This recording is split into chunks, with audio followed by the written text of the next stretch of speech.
அறிஞர் பெருமக்களே, சான்றோர் பெருமக்களே, சிந்தனையாளர்களே, தமிழ் ஆனந்த யோக உலக சமாதான பிரியர்களே, ஃபேஸ்புக் அன்பர்களே, நண்பர்களே, உங்கள் அனைவருக்கும் முதற்கண் என் வணக்கத்தை தெரிவித்துக் கொள்கின்றேன். வாழ்க வளமுடன்.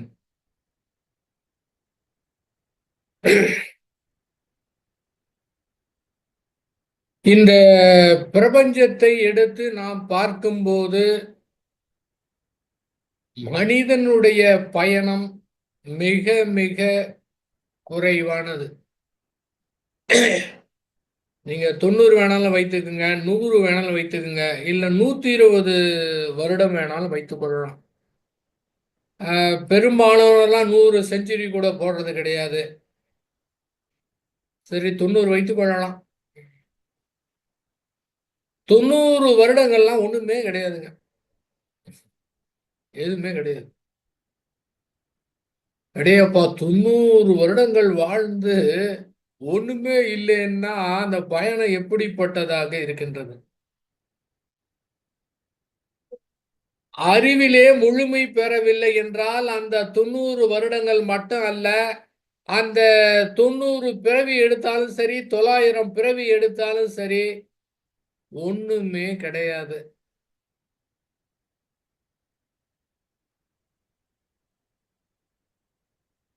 அனைத்தையுமே தெரிந்து கொள்வது என்பது கடினமானது. எல்லாவற்றையும் தெரிந்து கொள்ள முடியாது. உலகத்துல பல்வேறு துறைகள் இருக்கின்றன. முதலாவதாக நாம் என்ன துறையில இருக்கிறோமோ இதையே முழுமையாக நம்மால் தெரிந்து கொள்ள இயலாது. அரசியலா இருக்கட்டும், பிசினஸா இருக்கட்டும், ஆபீஸா இருக்கட்டும், குடும்பமாக இருக்கட்டும், உலகம் முழுவதும் எத்தனையோ பிரிவில மக்கள் வாழ்ந்து கொண்டிருக்கிறார்கள். அப்படி பார்க்கும்போது அவரவர்கள் துறையிலே கூட முழுமையாக நம்மால் தெரிந்து கொள்ள முடியாது. நாம் பழகி பார்த்து வந்த துறையும் முடியாது. இந்த துறைகள் எல்லாமே, இது அனைத்துமே மனிதன் உண்டு உடுத்து இருப்பதற்கு இடம். இதுக்காக தான் இத்தனை துறையும் இருக்கு. இதையும் தாண்டி ஒரு துறை இருக்குது. துறைன்னு சொல்ல முடியாது, ஏன்னா பிறந்தது அதுக்கு தான். அந்த தெளிவான ஒரு மெய்ப்பொருளை பற்றிய அறிவு. நம்ம துறையே சரியா தெரியாது. அந்த மெய்ப்பொருள் என்று பார்க்கும்போது அதை எப்படி தெரிந்து கொள்வது? அனைவருமே அதிலிருந்து தான் வந்தாங்க. அதிலிருந்து வந்து கூட அதை பற்றி தெரிந்து கொள்ள இயலவில்லை.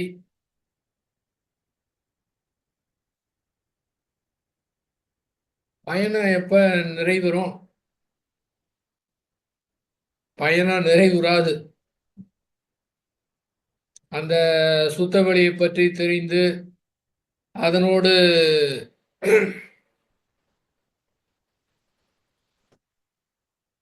முழுமையாக கலக்கக்கூடிய காலகட்டம் வர.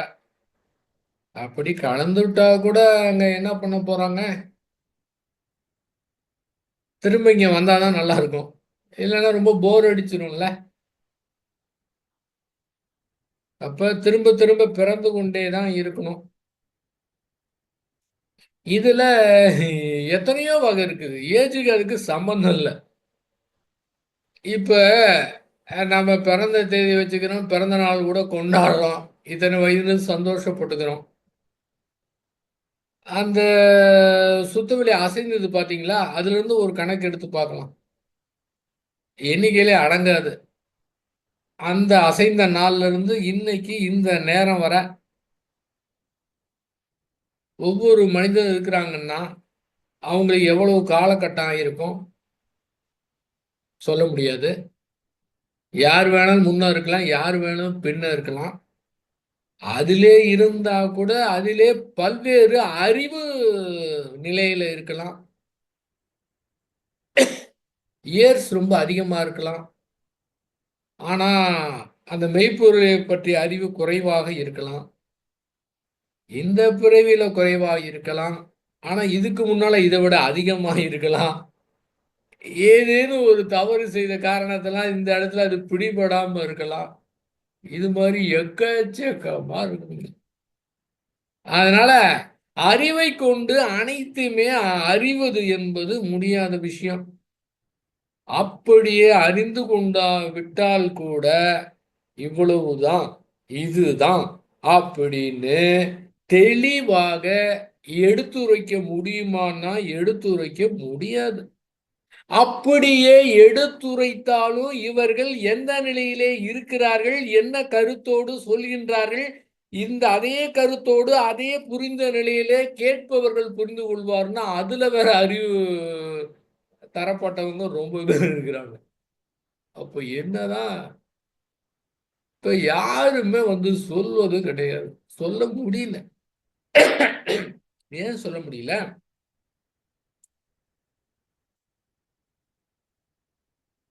தெளிவாக உணர்ந்தவர்கள் அங்க சொல்ல முடியாம மௌனமா போயிடுறாங்க. இயற்கை எப்படி இருக்குது? இயற்கை இருக்கிற மாரி. இயற்கை எப்படி இருக்கிற இடம் தெரியாமல் அனைத்தையும் செய்து கொண்டிருக்கின்றதோ, அந்த மாரி அவங்க அவங்க தெரிஞ்சுட்டு போறாங்க விடுங்க. எத்தனை பிறவி எடுத்தான் ஆவணும். அது தெரிஞ்சுக்கிட்டோம். அப்படின்னு அவங்களும் மௌனமாக இருந்து விடுகிறார்கள்.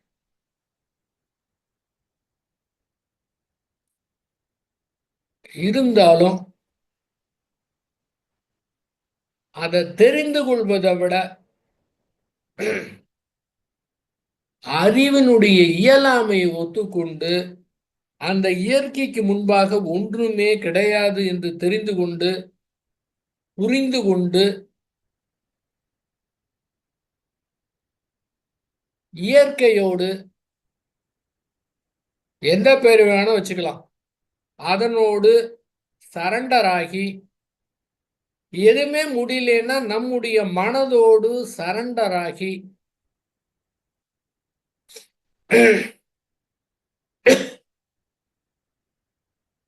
அவ்வப்போது அந்தந்த சூழ்நிலையிலே, அந்தந்த நேரத்திலே இயற்கை கொடுக்கக்கூடியத அதிலே பயணித்தோம் என்றால், ஒரு நிறைவு என்பது கிடைக்கும். இல்லை என்றால், நிறைவு என்பது மனதிற்கு கிடைப்பதற்கு வாய்ப்பே கிடையாது. இந்த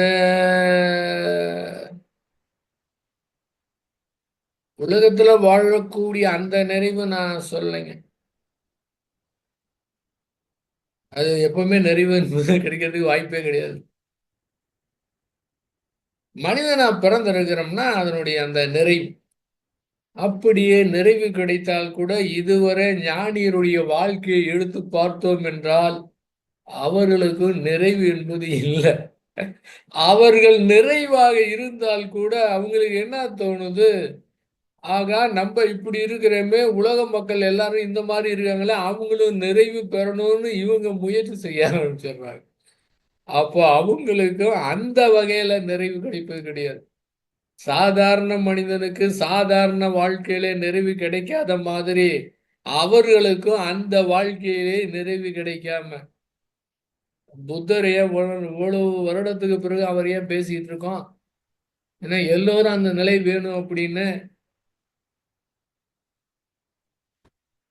வேதாத்திரி மகரிஷருடைய இயக்கம் என்ன? அத்துணை பேருமே அமைதியோடு இருக்கணும். உலக மக்கள் அத்தனை பேருமே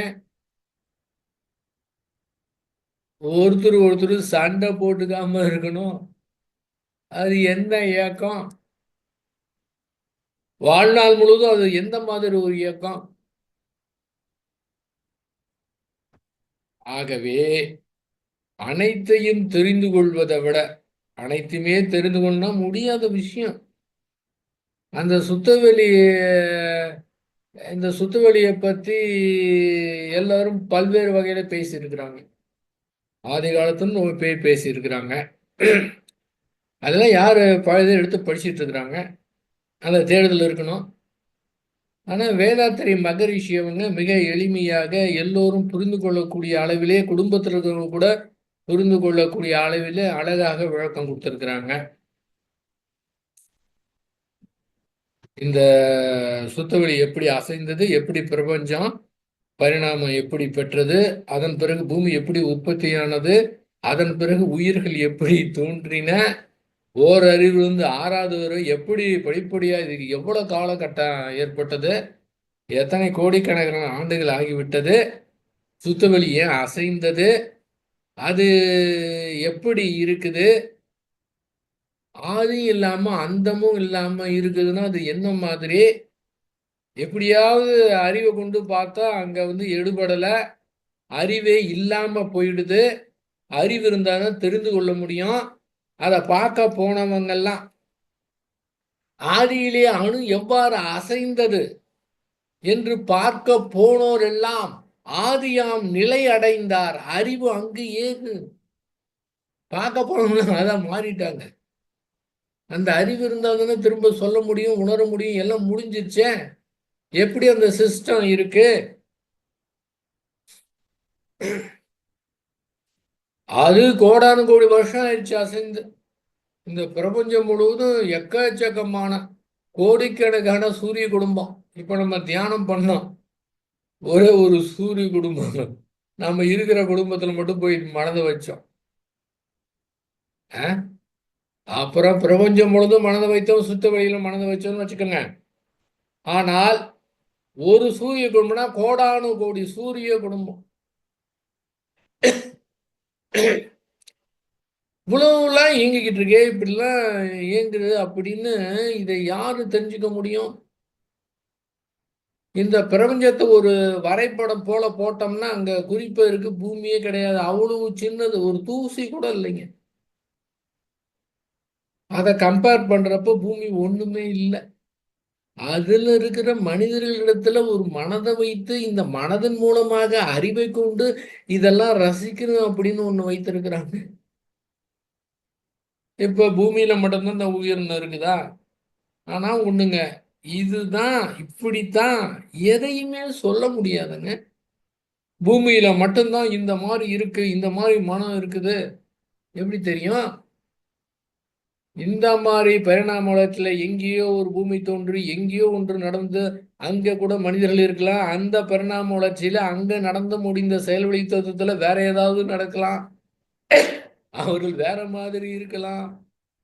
இல்லைன்னு சொல்ல முடியாது, இருக்குதுன்னு சொல்ல முடியாது. இப்படிதான் இருக்குது, பூமியை தவிர வேற எங்கேயுமே எதுவுமே கிடையாது, எதுவுமே சொல்ல முடியாதுங்க. அதனாலதான் சொல்றது, அறிவினுடைய இயலாமையை ஒத்துக்கிட்டா ரசிக்கலாம். இது இப்படித்தான் அப்படின்னு இறுக்கி பிடித்தோம் என்றால், குறுகி நின்றோம் என்றால் அது மட்டும்தான் இருக்கும். எல்லாத்தையும் தெரிந்து கொள்வது கடினம்னா எல்லாத்தையும் தெரிஞ்சுக்க முடியாது புரிஞ்சுக்கிறது கஷ்டமா? அது வேணா கடினமா? இது கடினம் கிடையாது. நீங்க எப்படி பார்த்தாலும் சரி,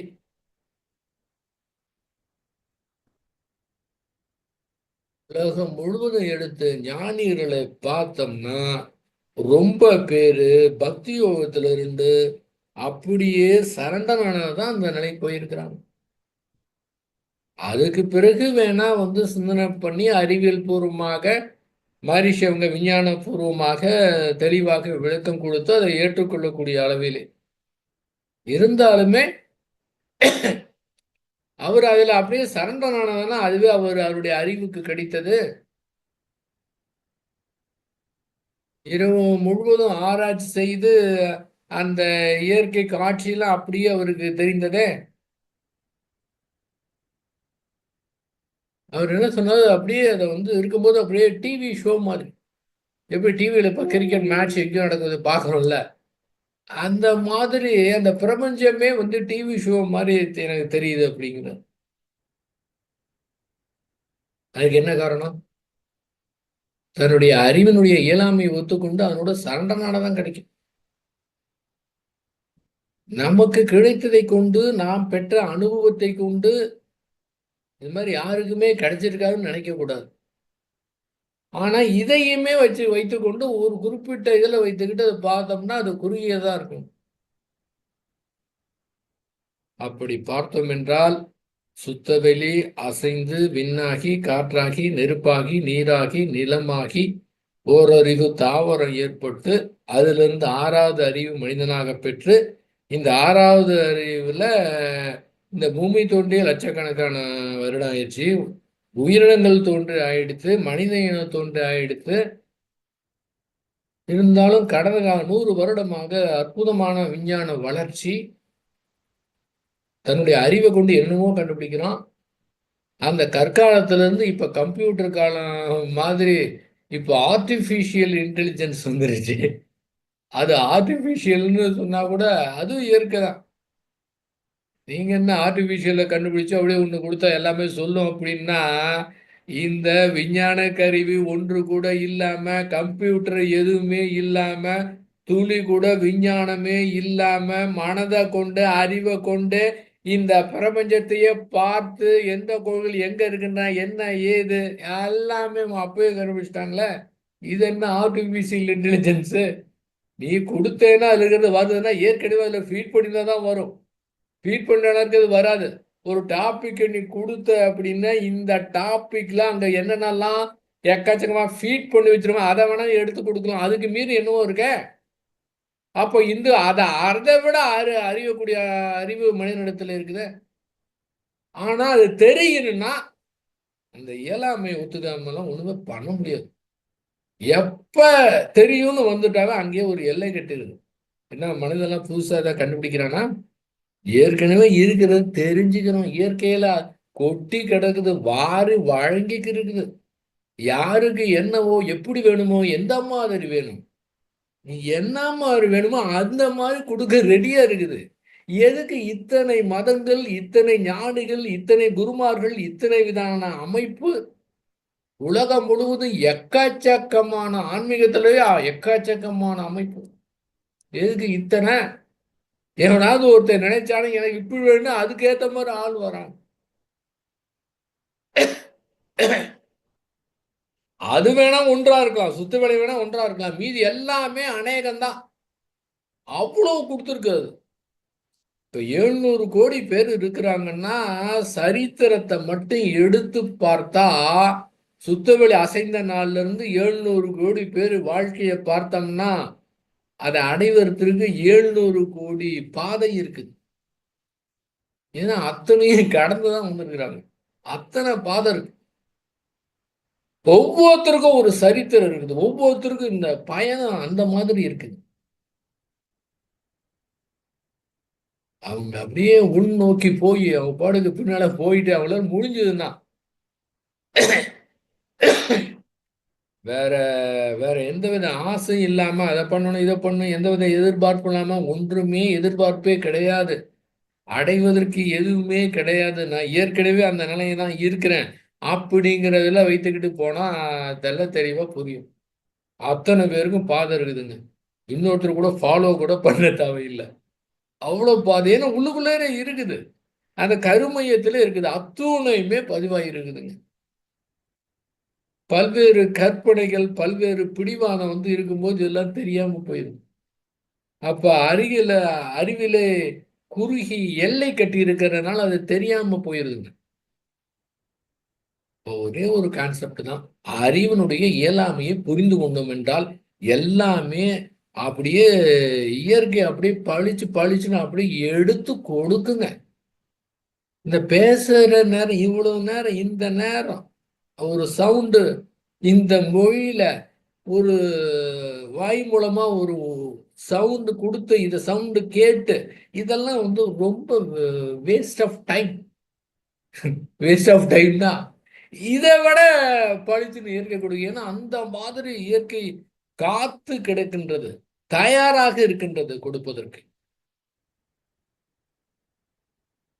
இத்தனை நாள் வாழ்ந்திருக்கிறோமே, நம்முடைய பயணம் எப்படி? இந்த கதை கேட்டா ரொம்ப எல்லாருக்கும் நல்லா இருக்கும். என்ன கதைங்க? மற்றவங்களுடைய கதையை நம்முடைய கதையை கேட்டா அதை விட இன்ட்ரெஸ்டிங்கா இருக்கும். அப்போ நம்முடைய கதையை பார்க்கணும், எப்படி இருக்கு, எந்த மாதிரி வந்திருக்கு அப்படின்னு.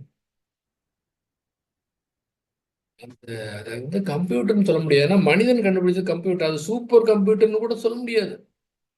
கம்ப்யூட்டர்னா நீங்க வந்து மானிட்டர் மாத்தணும், புதுசா மாத்திக்கிட்டே இருக்கணும், குறிப்பிட்ட வருடம் தான் அது இருக்கும். ஆனா சுத்தவெளி அசைந்த நாள்ல இருந்து பயந்த பதிவுலாம் அங்க ஆகாஷிக் ரெக்கார்டு இருக்கு. யுனிவர்சல் லைப்ரரி அங்க இருக்குதுங்க. அந்த பதிந்த அசைந்த நாள்ல இருந்து இதுவரை என்ன நடந்திருக்குது அத்துணையுமே அங்க பதிவாகி இருக்குதுங்க. யாரெல்லாம் போய் அந்த லைப்ரரியில போய் எடுக்க முடியுமோ எடுத்துடலாம், எல்லாமே எடுத்துடலாங்க, பெரிய விஷயமே கிடையாது. சரி, எடுத்து என்ன பண்ண போறோம் அப்படின்னு, அவ்வளவுதான். அவ்வளவு லைப்ரரியில அத்தனையும் கொட்டி கிடக்குது.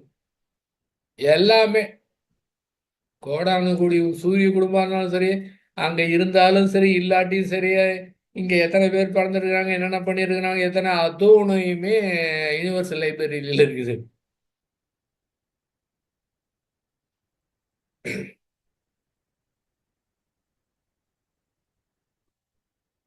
இன்றைய தலைப்பினுடைய நோக்கம் என்ன? பயணங்கள் முடிவது கிடையாது, அது வந்துகிட்டு தான் இருக்கும். ஆனால் நாம் அந்த பயணத்திலே என்ன செய்து கொண்டிருக்கின்றோம்? இதுல என்னன்னா, அந்த முன்னால இருக்கிறது சுத்தமா மறந்துடுது. இருந்தாலும் கருத்தொடராக கருமையத்திலே அந்த பதிவு இருக்குது. அதுக்கு தகுந்த மாதிரி தான். இங்க உயர்வு தாழ்வு மனப்பான்மை இருக்கக்கூடாது. ஒரு உயர்வாக போன பிறவில இருந்தா நீ இவ்வளவு உயரம் நினைச்சிட்டு இருக்கியா, நீ வா, அடுத்த தடவை போடுறோம். ஏன்னா ஒரு வினைப்பதிவுல ரொம்ப சூப்பரா கூட அற்புதமா இருப்பாரு. ஆனா ஒரே ஒரு தன்முனை பெண் காரணமா தூக்கி இங்க போட்டு வச்சுக்கங்க, இவ்வளவு பெரிய பெரிய ஆளா இருப்பார். இது சாதாரணமா இருப்பார். ஏங்க அது மாதிரி தூக்கி போட்டு, ஏன்னா அதனுடைய செயல்வழி தத்துவம் அது முன்ன பின்ன இதெல்லாம் பார்த்தா எப்படிங்க? ஒரு 100 வருடத்துக்கு முன்னா நாம இல்ல. 100 வருடத்துக்கு பின்ன நம்ம இருக்க போறதில்ல. ஆனா அது எப்போதும் இருந்து கொண்டே இருக்கின்றது.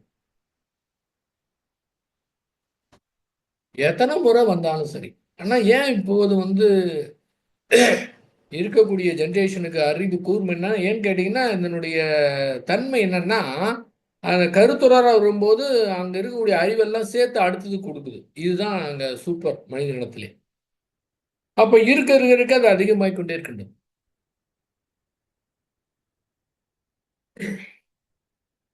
எந்த காலகட்டத்திலயுமே தெரிந்துருச்சு அப்படின்னு முடிவு பண்ணக்கூடாது.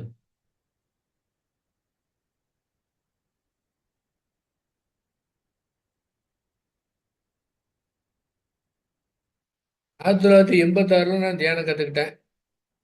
அடுத்து 87 டிசம்பர்ல நான் மௌனம் போனேன்.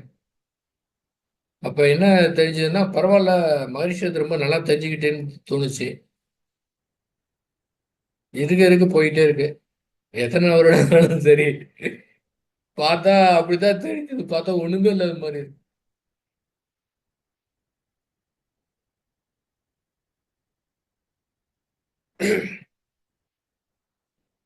இப்ப பேச்ச துவங்குறதுக்கு முன்னால ஒரு புரட்டுனேன். ஞானக்கலைஞர்ல துறவுங்கிற தலைப்புல. பார்த்தீங்கன்னா, துறவுங்கிற தலைப்புல அப்படி குடுத்திருக்கிறாரு. அ என்ன அற்புதமா துறவுன்னா என்னன்னு குடுத்திருக்கிறாரு. துறவுங்கிற அந்த தலைப்புல இருக்கிற பாடல படித்தா போதுமானது. புத்தர் என்ன சொன்னாரு? தன்னுடைய சீடர்களுக்கு என்ன சொன்னாரு? பிச்சை எடுத்து தான் சாப்பிடணும். முடிஞ்சுதா? அடுத்த ஊருக்கு போங்க. பிச்சை எடுங்க, அங்கேயே இருங்க. இத கத்துக்குங்க. எல்லாம் துறவி ஆவுங்க. எல்லாம் ஞானம் அடைங்க. அந்த காலத்திலேயே வந்து புத்தர் இருக்கும்போதே கிட்டத்தட்ட ஒரு 10,000 பேர் ஞானம் அடைஞ்சாங்களாம் அந்த காலத்திலேயே.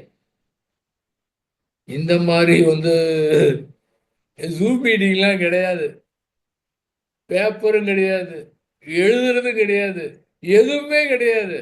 அப்படியே அவரோட கூட இருந்தாவே முடிஞ்சு போச்சுங்க. அப்ப இந்த எழுத்து வடிவிலே வரும்போது, சரி இத YouTubeல பார்த்து கேட்டுக்கலாம் அப்படின்னுட்டு எழுதி வைத்துக்கலாம், புத்தகத்த படிக்கலாங்கும்போது என்ன ஆகுது? இத ஒத்தி போட்டுர்றாங்க. ஏன்னா இருக்குதே.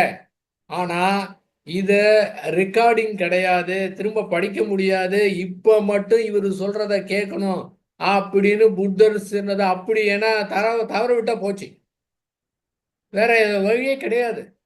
அந்த மாதிரி கேட்டா உடனே கிடைச்சிருச்சு. இது அப்புறம் பார்த்துக்கலாம். இந்த மாதிரி ஃபெசிலிட்டி இருந்ததுன்னு வச்சுக்கோங்க, அறிவுக்கு ஏறவே ஏறாதுங்க. அந்த மாதிரி அவர் காலத்துல இருந்தது. புதர் வழியை எல்லாரும் ஃபாலோ பண்ணணுமா? அந்த துறவுங்கிறதுல தான் அந்த பாடல்ல தான் மகரிஷி குறிப்பிட்டிருக்கிறாங்க. இந்த மாதிரி எல்லாத்தையும் துறந்துருங்க, பிச்சை எடுங்க, எல்லாமே உங்களுக்கு ஒண்ணுமே கிடையாது, நிர்வாண நிலை அப்படின்னு பார்த்தா இந்த காலத்துல அது ஒத்து வருமா? சரி, அப்படியே வச்சுக்கலாம். எல்லாருமே போயிட்டாங்கன்னா உணவுக்கு என்ன செய்வது? அந்த கவிதையில கொடுத்திருப்பார், பிறருடைய கருத்தை திணிக்க வேண்டாம்.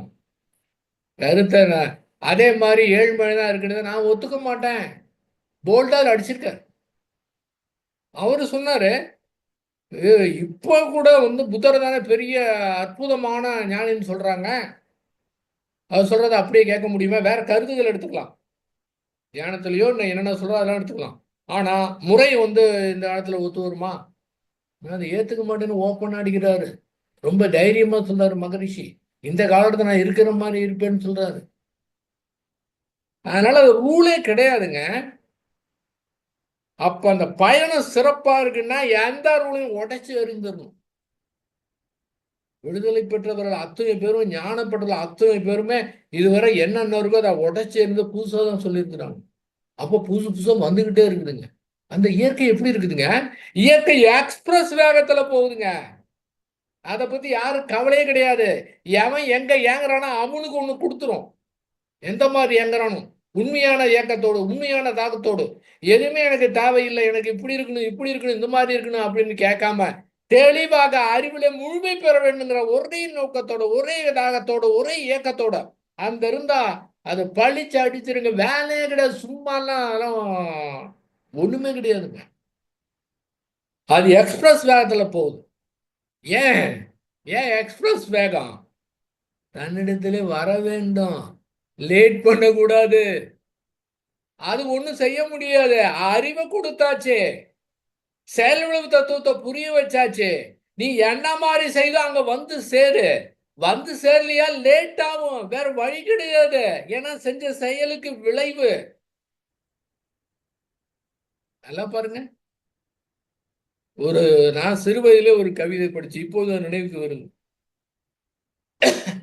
இந்த காலம் அப்படிங்கிற திருடன் இளமையை அப்படியே திருடிட்டு போயிட்டான். இளமையுடைய அந்த அந்த இளமையும் அதனுடைய செய்யக்கூடிய செயல் திறனும் உலக மக்களுக்கு என்ன செய்யணும்னா அந்த இளமை என்ன ஆகுது? ஓடி போயிருது. காலங்கிற திருடிட்டு போயிட்டாங்க இளமையை. சில பேர் இளமை திருடுறதில்ல, இளமையில கூட இருந்துடுறாங்க. முதுமைங்கிறது அற்புதமானதை கூட அவங்க அனுபவிக்க முடியாம கூட போயிடுறாங்க எவ்வளவு பேர். அப்போ முதுமை சூப்பர். ஆனா முதுமை கூட சில பேர் அனுபவிக்க முடியல. சில பேர் முதுமை ஏன் வந்தது, ஏன் அப்படின்னு கஷ்டப்படுறாங்க. அந்த முதுமையை கூட ஏத்துக்கிட்டு அதை கூட என்ஜாய் பண்ணலாம். ஏன்னா ரொம்ப பேரு இளமையில இறந்துட்டாங்கன்னா முதுமை கூட அவங்களுக்கு தெரியாம போயிருதுல்ல.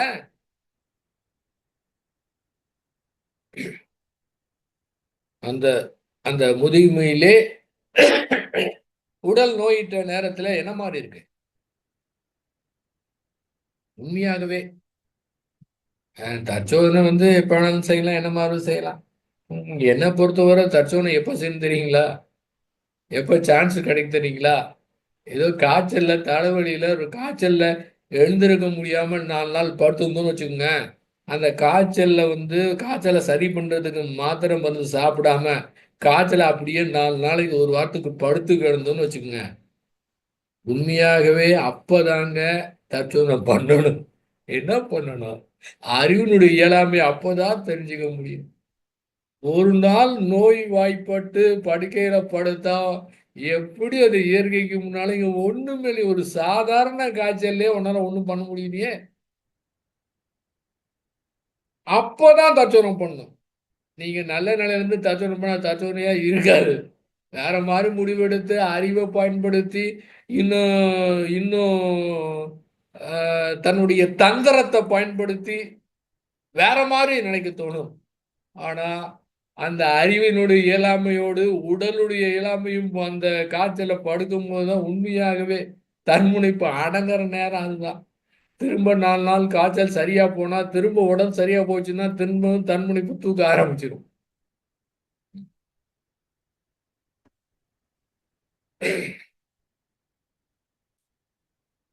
அதனால நம்முடைய பயணம் இத்தனை நாள் பிறந்திருக்கிறோம், ஏதாவது நம்முடைய கணக்கை எடுத்து பார்க்கணும். திரும்பவும் ஒண்ணே ஒண்ணுதாங்க, எப்போதும் நீங்க நினைவில் வைத்துக்குங்க. நம்முடைய அறிவினுடைய இயலாமைங்கிற இதுல பார்த்தோம்னா எல்லா விளக்கமும் கிடைக்கும். எங்க உண்மைதான்ல, இந்த உண்மையை அது அவளுக்கு பெரிய பிரம்மாண்டம் எல்லாம் பேசிட்டு இருக்கணுமா? யாராவது வந்து சொல்லணுமா? இன்னும் எத்தனை பேர் வந்து சொல்லணும்? அந்த இயற்கையை பற்றியும் கோடானு கோடி சூரிய குடும்பம் இருக்கு, இந்த பூமி ஒரு தூசி ஒண்ணுமே கிடையாது, இதுல 72 பங்கு தண்ணி இருக்கு, 700 கோடி பேர் இருக்காங்க, 700 கோடி பேர்ல ஒரு ஆளு ஒண்ணுமே கிடையாது, தனக்கு முக்கியத்துவமே கிடையாது அப்படின்னு வந்து எத்தனை பேர் சொல்லணும்? சொன்னாலும் திரும்ப கேட்டுக்கிட்டே இருக்கணுமா? திரும்ப இதை வந்து புரியாம கேட்டும் கூட புரியாம ஒரு பழைய பாட்டுல இருக்கும், கண் இருந்தும் குளிராய் காது இருந்தும் செவிடராய் மாதிரி. அந்த மாதிரி இருக்கணுமா? சரண்டராவது என்ன கஷ்டம்? உண்மைதானே இது? நல்ல யோசனை பண்ணி பார்த்தா அதானே தெரிஞ்சுக்க முடியும். 6வது அறிவை சரியா பயன்படுத்தினா அதுதானே. அப்போ ஒத்துக்கிறதுல தப்பே கிடையாது. ஏங்க சாதாரணமாங்க, அதெல்லாம் விடுங்க, மேய்ப்பொருள்லாம் விடுங்க. இந்த பூமியில 700 கோடி பேர்ல நம்ம விட அழகானவங்க ரொம்ப பேர் இருக்கிறாங்க, நம்ம விட பணம் படைத்தவங்க ரொம்ப பேர் இருக்கிறாங்க, நம்ம விட பதவியில அதிகமா இருக்கிறவங்க, நம்ம விட பேச்சு திறமை அதிகமா இருக்கிறவங்க, எதை வேணாலும் எடுத்து பாருங்க, நிச்சயமா நம்மளோட இருக்கிறாங்களா இல்லையா? அப்போ ஒத்துக்க வேண்டியதானே? சாதாரண மனிதனிடத்துல கம்பேர் பண்ணி பார்க்கும்போது இந்த மாதிரின்னா அந்த இயற்கைக்கு முன்னால என்னங்க? அது எப்படி இருக்குது? பேசக்கூடாதுங்க, வாயை திறந்து பேசக்கூடாது. இப்பயே நான் பேச்ச கட் பண்ணிடணுங்க. ஏதோ விளக்கம் கொடுக்கறதுக்கு ஏதோ அவங்களுக்குலாம் ஒன்றும் தெரியாத மாதிரியும் நான் தான் சொல்லி ஏதோ புரிய வைக்கிற மாதிரியா? பேச்ச நிறுத்திக்கணுங்க. உள்ளார அப்படி இருக்கு. அந்த இயற்கை தான் இங்க இருக்கு.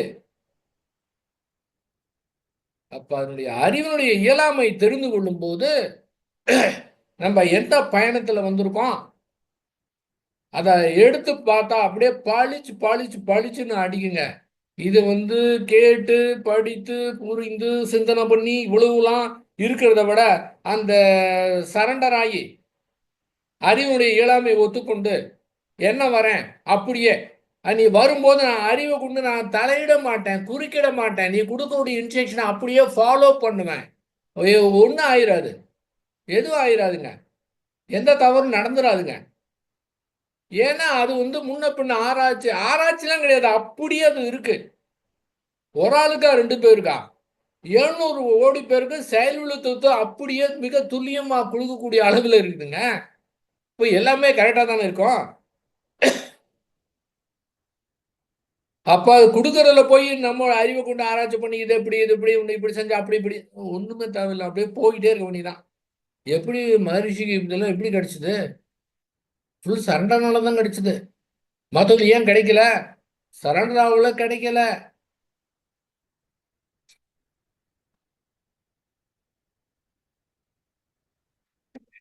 அது மோன நிலையில இருந்து கொண்டு ஒன்றுமே இல்லாம எப்படி இருக்குது பாத்தீங்களா? அதே போல மகரிஷி அவங்களும் அந்த மௌனத்துல கூர்ந்து பார்த்தாதான் அவருடைய நிலை. அப்போ கூட எனக்கு தெரியலைங்க, எத்தனையோ வருடத்துக்கு பிறகு ஏதோ அவன் அருளாலே அவன் தாழ் வணங்கி மாதிரி எத்தனையோ இதுல வந்து அவருடைய கருணையினால வார்த்தையிலே விவரிக்க முடியாத அனுபவங்கள்.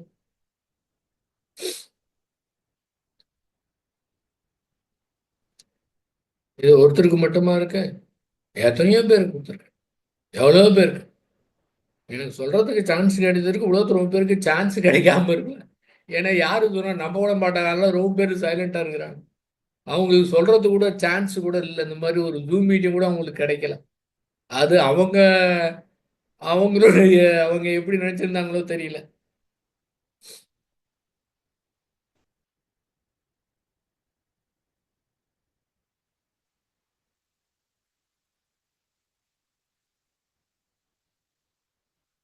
இந்த நேரத்துல ஒன்று நினைவுக்கு வருது.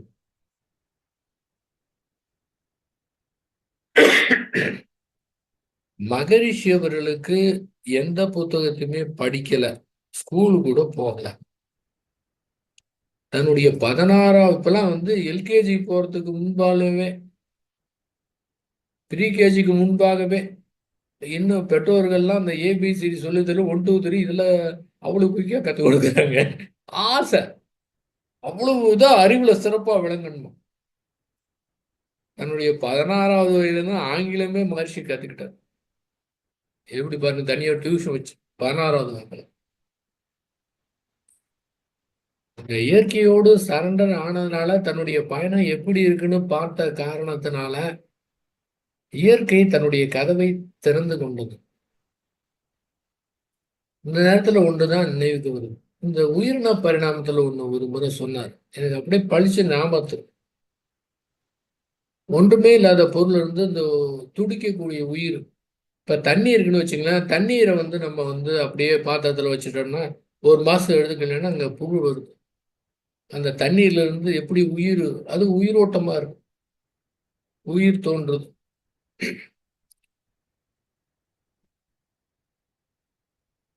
கடல் தண்ணியில தங்கம் இருக்கு. நான் கடல் தண்ணி எடுத்து காய்ச்சியே பார்த்துட்டேன். கடல் தண்ணியில தங்கம் இருக்குங்க, எப்படிங்க அது? நான் ஆராய்ச்சி பண்ணி பார்த்துட்டேன். ஆனா தங்கம் தயார் பண்றதுக்கு சாதாரணமா அங்க வெட்டி எடுக்கிறத விட இதனுடைய செலவு ஜாஸ்தி. இன்னொன்னு ஆராய்ச்சி பண்ணேன்னு பார்த்தா சொன்னார். அதாவது இந்த வைக்கோல் இருக்கு பாத்தீங்களா, அந்த வைக்கோல் அடுத்து பொறி இருக்குல்ல, வைக்கோலும் பொரியும் குறிப்பிட்ட இதுல ஒரு பானையில போட்டு நிலத்துல புதைச்சி வச்சுட்டு குறிப்பிட்ட நாட்கள் பிறகு அதை எடுத்து பார்த்தோம் என்றால் அந்த இடத்துல அந்த பானையில தேல் குஞ்சு இருக்கு. தேல் எப்படி உற்பத்தி ஆகுது பாருங்க. இந்த 2 காம்பினேஷன் கொடுத்து அங்க வருதான்.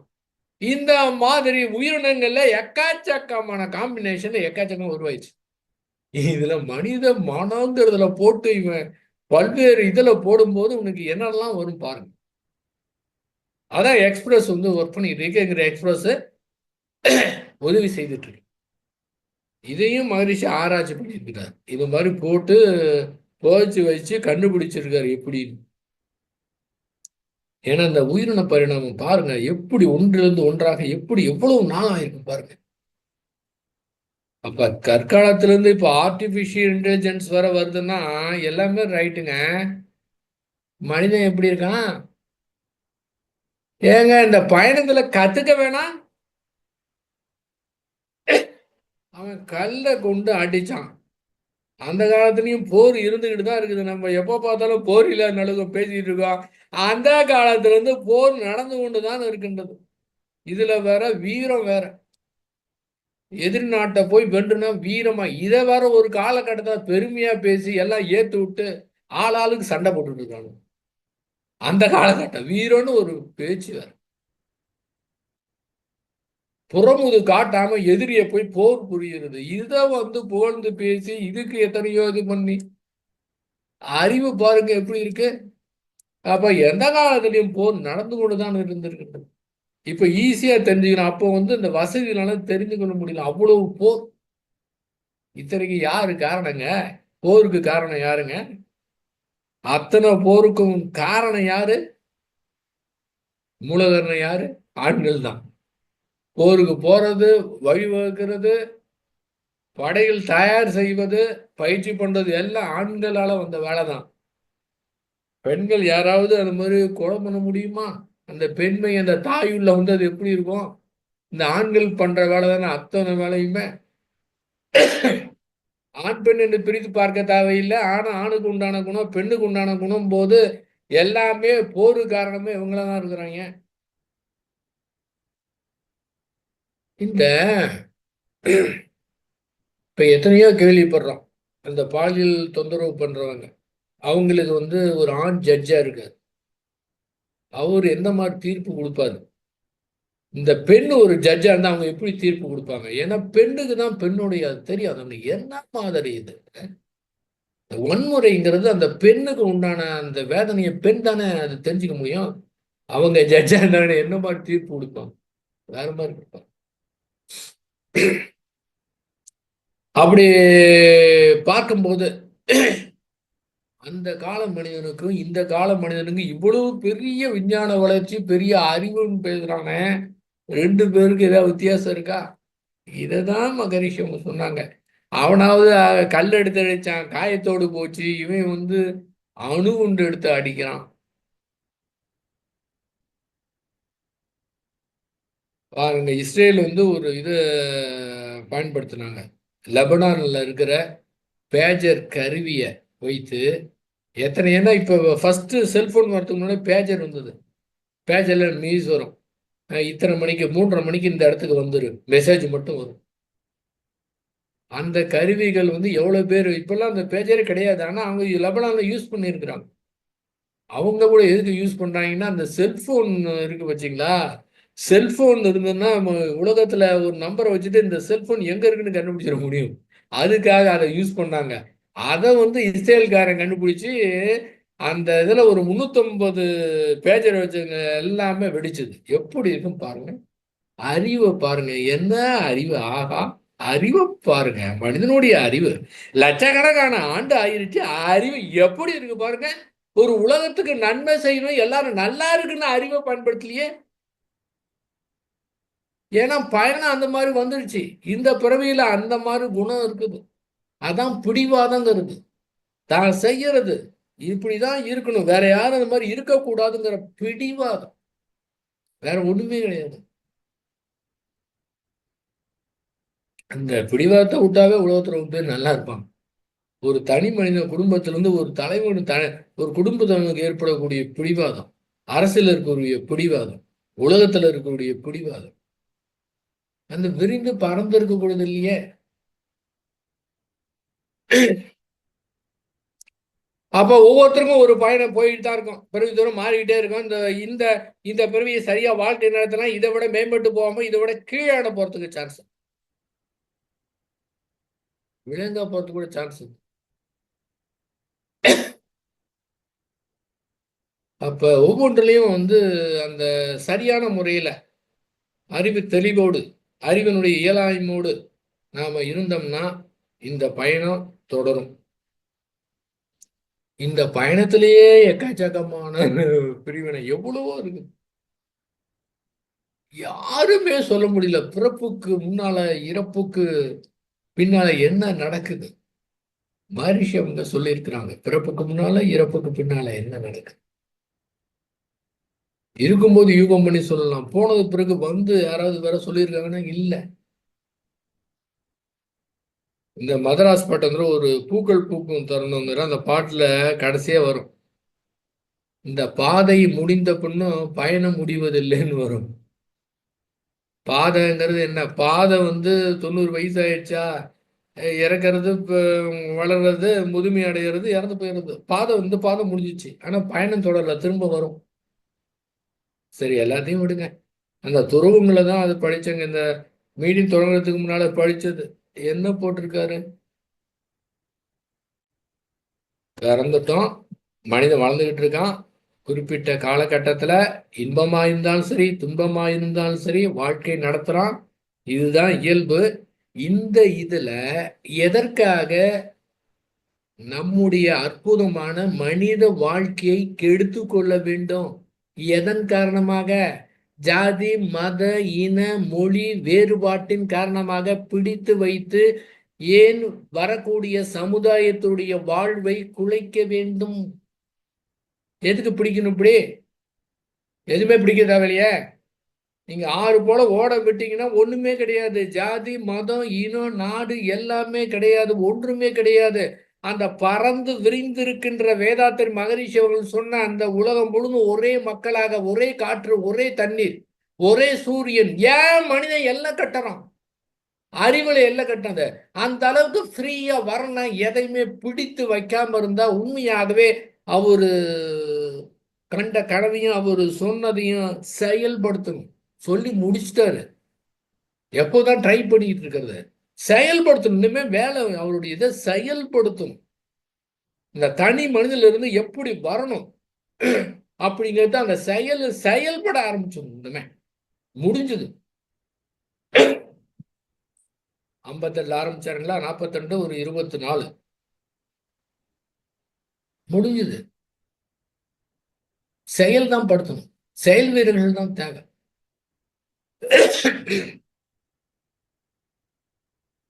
அதனால பயணத்தை நம்ம எங்க இருக்கோம் அப்படின்னு பயப்படவே தேவையில்லை. எந்த பயமும் தேவையில்லை. இந்த நிமிடமே, இந்த கணமே அறிவினுடைய இயலாமையை ஒத்துக்கொண்டு மன உணர்வுகள் எதிர்த்து போராடாம இயற்கையோடு சரண்டர் ஆகிவிட்டோம் என்றால் இந்த கணமே தெளிவாக இருக்கலாம். யாருக்காகவும் தேவையில்லை.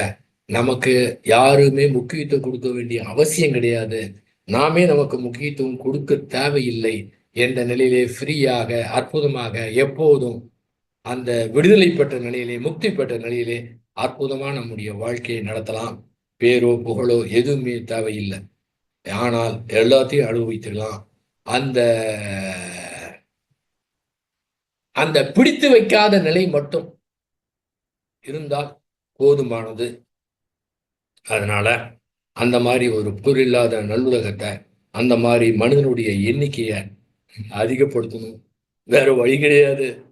அந்த நிலை ஆயிட்டா சும்மாவும் இருக்க முடியாது, நிறைவும் கிடைக்காது. அடுத்த பயணத்துல பார்க்கலாம். என்ன பயணம் சொல்ல முடியாதுங்க. எவ்வளவு பேர் என்ன என்ன அது என்ன கனெக்ஷன்ங்க? கணவன், மனைவி, ஃப்ரெண்டு, பல்வேறு தொடர்புல திரும்ப அடுத்த இதுல இதே உங்களே வேற மாதிரி கூட வரலாம். ஆனா அது சூப்பர் கரெக்டா பண்ணுங்க. அந்த மாதிரி இந்த அற்புதமான ஒரு பூமி இதை வரக்கூடிய தலைமுறையினருக்கு அழகா கொடுத்துட்டு போலாம். இந்த மனதின் மூலமாகவே, வாழ்த்தின் மூலமாக, நிறைவின் மூலமாக. ஏன்னா எல்லாமே ஒன்றாக பிணைந்து இருக்கிறாங்க. அத்துணை கோடி மக்களுக்குமே நம்ம தனித்தனியா இருக்கிறோம்னு வச்சுக்கோங்க, எல்லாமே ஒன்றி பிணைந்து இருக்கின்றார்கள். ஒருத்தருக்கு ஏற்படக்கூடிய உணர்வு இன்னொருத்தருக்கு அப்படியே எல்லாத்துக்கிட்டையும் போய் மோதுது. எல்லாம் குழப்பம், பிரச்சனை, சிக்கல், டென்ஷன், டிப்ரெஷன் அப்படி இருக்கும்போது இது எல்லாத்துக்கும் போகும். இதில் நாம கொஞ்சம் பேர் அழகா, நிம்மதியா, விடுதலையோடு, முக்தியோடு, அழகா, ஃப்ரீயா, எப்பவும் ஜாலியா அந்த மாதிரி நிலையில நம்ம இருந்தோம்னா இந்த எண்ணிக்கை பெருகுச்சுன்னா அவங்களும் அந்த நிலைக்கு கொஞ்சம் காலத்துல வருவாங்க. நம்மளால செய்ய முடியும். ரொம்ப அல்ட்டிக்கலாம் தேவையில்ல. ரொம்ப ரொம்ப ஸ்ட்ரெஸ் எல்லாம் தேவையில்லை. ரொம்ப ஃப்ரீயா, ரொம்ப ஜாலியா, ரொம்ப லேசாக, மனம் பாரம் எல்லாமே அழகா செய்யலாம். ஒண்ணுமே சிரமப்பட்டுக்கவே தேவையில்லை. வருத்தப்படக்கூட தேவையில்லை. நம்மளாங்க முடிஞ்சு செய்யறோம். அவ்வளவுதான். இப்ப என்னப்ப வேதாத்திரி மகரிஷியால முடிஞ்சது அவ்வளவா என்ன முடிஞ்சது, நம்மளால முடிஞ்சது செஞ்சா போதும். இவ்வளவுதான். அந்த நிலையில பொருளா நல்லுலகத்தை உருவாக்குவோம். இந்த மாதிரி இயற்கை எங்க பார்த்தாலும் கொட்டி கிடந்து இனிமே அனுபவிக்கிற பதிலா இந்த குறுகிய ஒரு இன்பத்துக்காக அனுபவித்து ஒரு புலன் இன்பத்துல போதை ஆகி இருக்கக்கூடிய இளைஞர்களை மீட்டெடுக்கலாம். பாவம், இதுல ஒண்ணுமே கிடையாது. துளியூண்டு இன்பத்தை போதை அமைச்சுட்டு இவ்வளவு சுகமா இருக்க கண்டவனுங்க பேசிட்டு இருக்கானுங்க. இது மாதிரிலாம் போய் டாஸ்மாக்ல அடிச்சா என்ன சுகமா இருக்கு, இது தெரியாம உலகத்துல எத்தனை பேர் இருக்கான்னு அவன் வருத்தப்பட்டு. நம்ம இந்த ஒரு பௌர்ணமி அன்னைக்கு, அது தை பௌர்ணமியில அழகா பஞ்சபூத நாதம் பண்ணி ரொம்ப சூப்பரா இந்த தாவமே சூப்பரா இருக்கு. இந்த இறங்கி வரும்போது இதுல வேற இவரு வேற அந்த தவத்தை கெடுக்கிற மாதிரி பேசிட்டு இருக்காரு. என்ன இன்பமா இருக்கு, இது எத்தனை பேர் தெரியும் நம்ம நினைச்சிட்டு இருக்க. ஏன்னா அவங்க அவங்க அவங்க பயணத்துல ஏதோ பேசிட்டு கிடக்குறாங்க. எப்பயாவது ஒரு தடவை தான் புத்திசாலித்தனம் பேசுறோம். இதெல்லாம் முட்டாள்தனம் தான். நேற்றுக்கு பேசுனது இன்னைக்கு வேற மாதிரி இருக்கு, இன்னைக்கு பேசுறது நாளைக்கு வேற மாதிரி இருக்கு, போயிட்டே இருக்கு.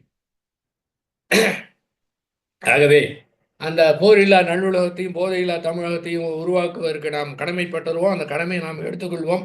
மனசு என்ன நினைக்கிறோம் அந்த எனர்ஜி கொடுக்கும். இதெல்லாம் நம்ம ஒரு ஆள் தனியா பேசி ஒன்றும் பண்ண முடியாது. எவனும் திருத்தவே முடியாது. கேடு கெட்டு போயிட்டானுங்க. அப்படின்னு நினைச்சா அதே மாதிரி தான் இருக்கும். நம்மளால முடியும், கண்டிப்பா முடியும், நம்ம கிட்ட ஆற்றல் இருக்கு, நிச்சயமா எல்லாம் நல்லா இருப்பாங்க அப்படின்னு நினைச்சா அதுக்கு உண்டான எனர்ஜி கிடைக்கும். இந்த பிறவியிலே ஞானம் கிடைக்காத, ஒண்ணுமே பண்ண முடியாது அப்படின்னா கிடைக்காது. இந்த பிறவிலே கிடைக்கும் அப்படின்னு அதுக்கு முன்னாடி எனர்ஜி கிடைக்கும். இவ்வளவு எல்லாமே மனது சூப்பரா கொடுக்கறதுக்கு இயற்கை தயாராக இருக்குதுங்க. ஆகவே அவர்களுடைய பயணத்தை கூர்ந்து பார்த்து அவங்க பயணம் எப்படி இருக்கு, இவங்க பயணம் இருக்கு, அவங்க எப்படி, அதெல்லாம் வேணாம்.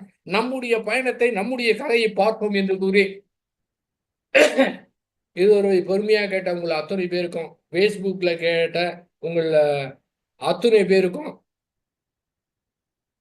அது மட்டும் அல்ல,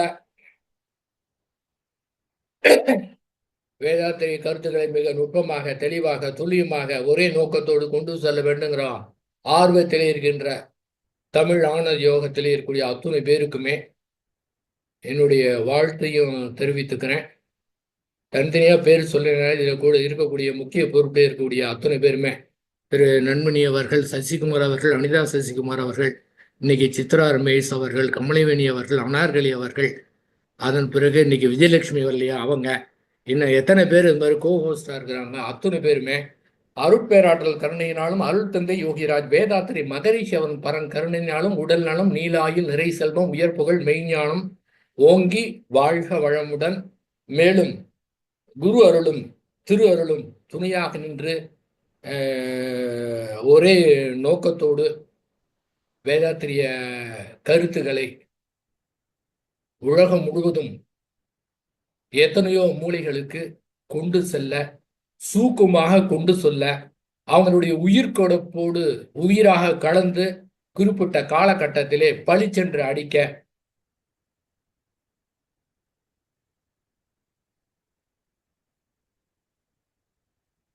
மகிழ்கின்றேன். வாழ்க வளமுடன், வாழ்க வளமுடன், வாழ்க வளம். நன்றிங்க ஐயா. வாழ்க வளமுடன்.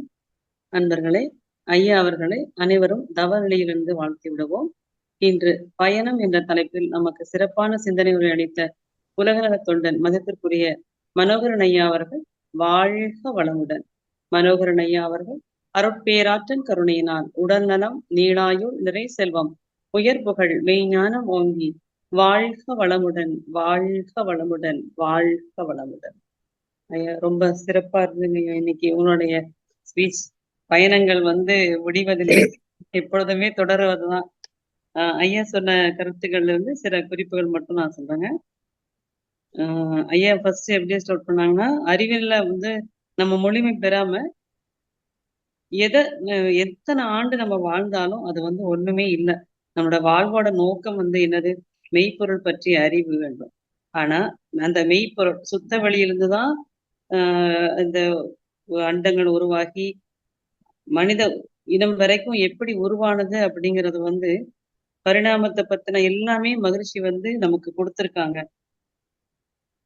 மனதை கொண்டு நம்முடைய அறிவை கொண்டும் இயற்கை ரகசியத்தை, பிரபஞ்ச தோற்றம் அனைத்தையும் தான் உணர்ந்ததை உள்ளது உள்ளபடி நமக்கு அப்படியே நல்ல தெளிவா மகிழ்ச்சி அவர்கள் விளக்கி இருக்காங்க. பயணம் ஒரு முடிவற்றது. அதனுடைய நோக்கத்தை நாம உணரணும். ஏன்னா அதுல தெளிவு இருந்தா பயணம் தொடரும் அப்படிங்கறத ஐயா சொன்னாங்க. செயலுக்குத்தான் விளைவுங்கிறத நம்ம உணர்ந்தாலே போதும். அதுதான் வேற எந்த ஆராய்ச்சியுமே நம்ம செய்ய வேண்டாம். எந்த செயல் செய்யறோமோ அதற்கான விளைவு. செயல் விளைவு தத்துவம், கர்ம வினை தத்துவம், இது ரெண்டையும் தெரிஞ்சிருந்தாலே நம்மளால நல்லா வாழ முடியும். இயற்கையோட நம்ம சரண்டர் ஆயிரணுங்கிறதையும் ஐயா சிறப்பா எடுத்து சொன்னாங்க. அப்புறம் ஐயா எப்பவுமே சொல்றதுதான் இந்த போரில்லா நல்லுலகம். அதுக்காக நம்மால முடிந்ததை செய்யணும் அப்படிங்கறத சொன்னாங்க. ஐயா சொல்லும்போது போருக்கு காரணம் இந்த ஆண்கள் தான்.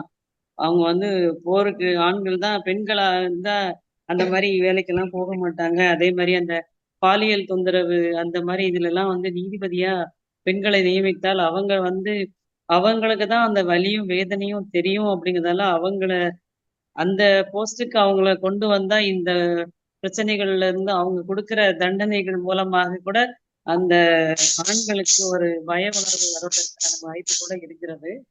ஆனா ஐயா சொன்னதுல போருக்கு தாங்க ஐயா போகல, ரேஷன் கடையிலயும் குழாய் அடியிலயும் அந்த பெண்கள் சண்டை போடுறத பார்த்தா போர்ல ஆண்கள் பண்றதை விட, அதாவது ஆண்கள் வந்து அதை வந்து அவங்களுடைய மூளையினுடைய அமைப்பு வந்து அந்த செகண்ட் அதை விட்டுட்டு போயிடுவாங்க. இந்த பெண்கள் அதைய பாடா படுத்தி எடுத்துருவாங்க. சண்டைனா அவங்க வரிஞ்சு கட்டி ரொம்ப இதுவா போயிடுவாங்க. ஐயா சொன்னதுலயே வந்து அறிவு இயலாமையை புரிந்து கொண்டால் நம் இயற்கை எல்லாத்தையும் உணர்த்தும் அப்படிங்கறதான் ஐயா வந்து இன்னைக்கு நமக்கு உணர்த்தியிருக்காங்க. ரொம்ப சிறப்புங்க ஐயா. ரொம்ப நன்றி. வாழ்க வளமுடன், வாழ்க வளமுடன். அன்பர்களே, சில முக்கிய அறிவிப்புகள். அதனைத் தொடர்ந்து கேள்வி பதில் நிகழ்ச்சி வச்சுக்கலாம். அன்பர்களே, நமக்கு வந்து நன்மணி ஐயா வந்து நேரடி பயிற்சி எடுக்கிறதா இருக்காங்க. மே மாசம். அதற்கான இடம், தேதி மற்றும் இடமும் தேதியும் அப்புறம் பின்னர் அறிவிக்கப்படும். இந்த பயிற்சியில கலந்துக்க நீங்க எல்லாருமே ரொம்ப நாளா கேட்டுட்டு இருந்த பயிற்சி தான் இது. கலந்துக்க விருப்பம் உள்ள அன்பர்கள் இப்ப சாட் பாக்ஸ்ல அனார்கலி அம்மா நம்பர் போட்டிருக்காங்க. யாராவது விருப்பப்பட்டீங்கன்னா ஹேண்ட் ரைஸ் பண்ணுங்க. இல்லைன்னா சாட் பாக்ஸ்ல உங்க நம்பரை போடுங்க.